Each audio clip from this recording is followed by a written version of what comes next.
हर हर महादेव, श्री शिवाय नमस्तुभ्यम। आप सभी का चैनल में स्वागत है। दोस्तों, महाशिवरात्रि एक ऐसा त्यौहार है जिसका सभी शिव भक्त पूरे वर्ष इंतजार करते हैं, क्योंकि हमको पता है कि यदि हमारे जीवन में कोई भी समस्या जो चल रही है, सभी समस्याओं का अंत हो जाने वाला है। तो दोस्तों, यह महाशिवरात्रि 18 फरवरी को पड़ रही है। 18 फरवरी के पहले आपको कुछ चीज़ों को खरीद करके रख लेना है। कुछ नियम है, कुछ विधि है, जिसको यदि आप पहले से जानकर इनकी तैयारी कर लें तो आपकी पूजा, आपका काम काफ़ी आसान हो जाने वाला है। देखिए, विवाह तो हो गया, लेकिन पति पत्नी की आपस में एक दूसरे से नहीं बन रही है, प्रेम का बिल्कुल अभाव बना हुआ है। जीवन में धन संपदा है तो बहुत अच्छी बात है, लेकिन यदि प्रेम नहीं रहेगा तो जीवन का कोई मतलब ही नहीं रह जाता।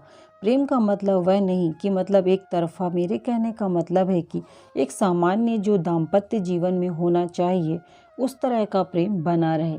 इसके लिए आज माता पार्वती और भोलेनाथ को कौन सी चीज़ जरूर अर्पित करनी चाहिए, तो चलिए इस बात को ध्यान से समझिएगा और मैं पूरी नियम विधि आपको पहले से ही बता रही हूँ। आपको क्या करना है दोस्तों, वीडियो अच्छी लगे तो लाइक जरूर करिएगा और चैनल को सब्सक्राइब भी कर लीजिएगा। देखिए, महाशिवरात्रि के एक दिन पूर्व ही आप अपने बाल को अच्छी तरह से धो लीजिएगा, क्योंकि महाशिवरात्रि का व्रत रखना बहुत ज़्यादा इतना ज़्यादा प्रभावशाली होता है। कहा जाता है कि यदि कोई व्रत बताया गया है जो कि वार्षिक व्रत है, तो उसमें दो व्रतों को सबसे उत्तम महाव्रत कहा गया है, एक महाशिवरात्रि और एक जन्माष्टमी। ये व्रत हमें किसी भी परिस्थिति में करना चाहिए।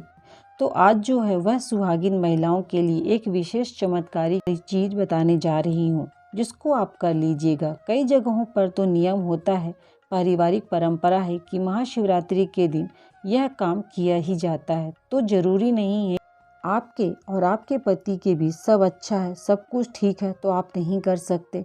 कहा जाता है कि यह चीज कर लेने से उनका प्रेम सब कुछ मिलता है, और आप जानते हैं कि जीवन में धन संपदा हो या ना हो, लेकिन यदि प्रेम नहीं रहेगा तो जीवन का कोई मतलब ही नहीं रह जाता। तो देखिए, यदि आपने व्रत नहीं उठाया है तो इस बार आप महाशिवरात्रि का व्रत उठा सकते हैं।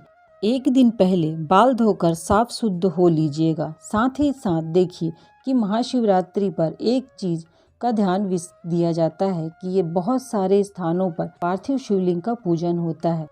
पार्थिव शिवलिंग बना करके 4 पहर की विशेष पूजा जो होती है उसे कर लीजिएगा।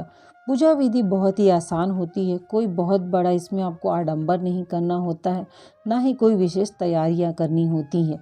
अब बात कर लेते हैं कि तैयारियों के बारे में। तो तैयारी आपको पहले से बेलपत्र आपको तोड़ करके रख लीजिएगा। तो एक दिन या 2 दिन पहले आप तोड़ करके रख लीजिएगा और उनको अच्छी तरह से अपने हाथों की उंगलियों से बेलपत्र को आप साफ कर लीजिएगा। कटा फटा बेलपत्र मत चढ़ाइएगा।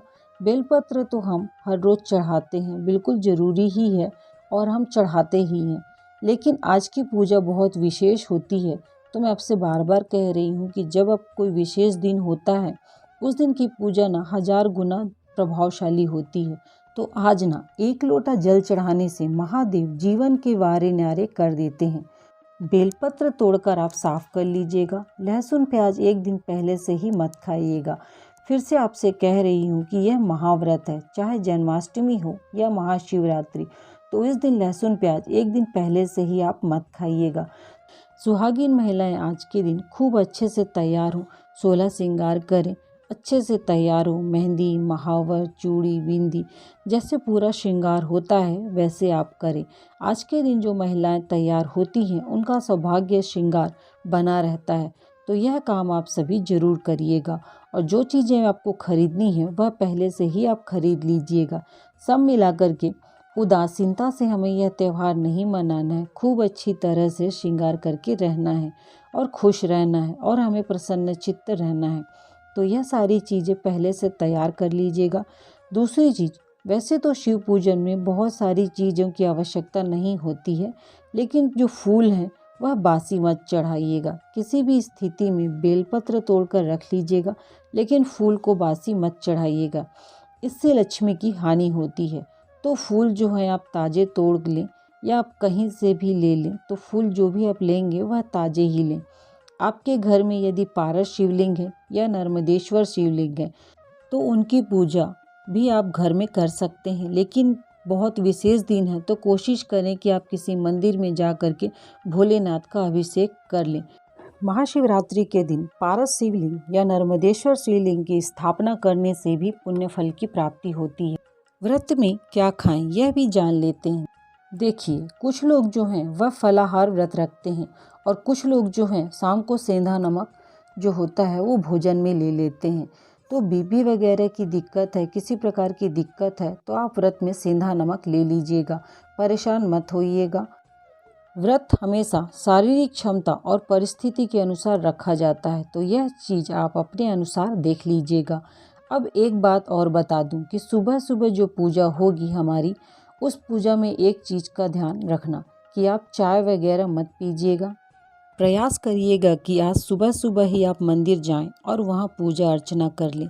तो सुबह की पूजा करके आइएगा और फिर पानी पी लीजिएगा। अगर शरीर में बहुत ज़्यादा दिक्कत है, कोई समस्या है, क्योंकि दवा बिना काम नहीं होता है, इसलिए आप ले लीजिएगा। लेकिन जो लोग स्वस्थ हैं, भगवान की दया से कोई दिक्कत नहीं है, वो लोग पहले एक लोटा जल भगवान शिव को चढ़ाएं, फिर ही पानी या चाय लें। और शिवरात्रि व्रत में बहुत ही साधारण खान पान के नियम होते हैं जो सभी व्रतों का है। या तो फलाहार रखा जाता है या फिर शाम को आप सेंधा नमक वाला भोजन ले सकते हैं। अनाज मत खाइएगा, इस बात का आप ध्यान रखिएगा। अब बात कर लेते हैं भोलेनाथ की पूजा की। आज जो है वह भोलेनाथ की पूजा में जो सारी सामग्रियां लगती हैं उसमें एक जनेऊ उनके साथ जरूर रख लीजिएगा और साथ ही साथ रात्रि को आज काले तिल भी जरूर चढ़ाइएगा। और जो घर में छोटे बच्चे हैं, बुजुर्ग हैं, आज यही प्रयास करिएगा। सबसे बड़ा पुण्य का काम आपका यही होगा कि परिवार के सभी सदस्यों को आप एक एक लोटा जल लेकर किसी भी मंदिर में भेज दीजिएगा। और घर में भी जो शिवलिंग है उनका भी आराम से पूजा आप कर सकते हैं, इसमें कोई दिक्कत नहीं है। चलिए अब यह चीज़ बता दूं आपको कि आज आपको विशेष क्या करना है। सुहागिन महिलाएं, यदि पति का प्रेम यदि आपको नहीं मिल रहा है, बहुत किचकिच हो रही है, लड़ाई झगड़े हो रहे हैं, गुरु कमज़ोर है, तो आज एक चीज़ करिएगा। क्योंकि कहा जाता है ना कि यदि काल भी आता है, यमराज भी आते हैं, तो उनको तोड़ने वाला, उनको रोकने वाला सिर्फ और सिर्फ भोलेनाथ महादेव ही हैं। तो जो पति के सलामती के लिए, उनके प्रेम के लिए भोलेनाथ से प्रार्थना करें कि जैसे आपकी प्रिया गौरी हैं वैसे ही हम भी अपने पति की प्रिया बने और हमारा भी साथ हो, मतलब हम भी अखंड सौभाग्यवती बने रहें। आज माता पार्वती को एक चुन्नी के साथ साथ 7 चूड़ियाँ, हरी चूड़ियाँ जरूर चढ़ाइएगा। हरी चूड़ियों में से आप कुछ चूड़ियाँ उठाकर किसी को दान भी कर सकती हैं, लेकिन अपने लिए एक एक जरूर बचा लीजिएगा और उसे पहनिएगा। कई जगह पर नियम होता है कि आज के दिन 1 पैकेट सिंदूर मंगाते हैं और इस सिंदूर को आज माता गौरी को ले जाकर किसी भी मंदिर में अर्पित करते हैं और फिर उस सिंदूर को पूरे साल एक डिब्बे में या फिर अपने सिंदूरदानी में रखते हैं और पूरे साल इससे अपनी मांग भरते हैं। देखिए, इसके पीछे भी एक मान्यता है कि माता गौरी को चढ़ाया गया सिंदूर है और यह कभी भी हमारे मांग से नहीं जाएगा, मतलब कि अखंड सौभाग्यवती रहेंगे।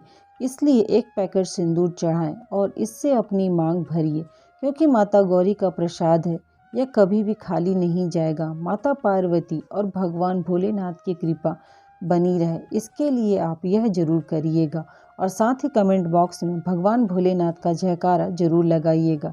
इससे आपको पॉजिटिव एनर्जी मिलेगी और वैसे भी हमें भगवान का नाम लेते रहना चाहिए।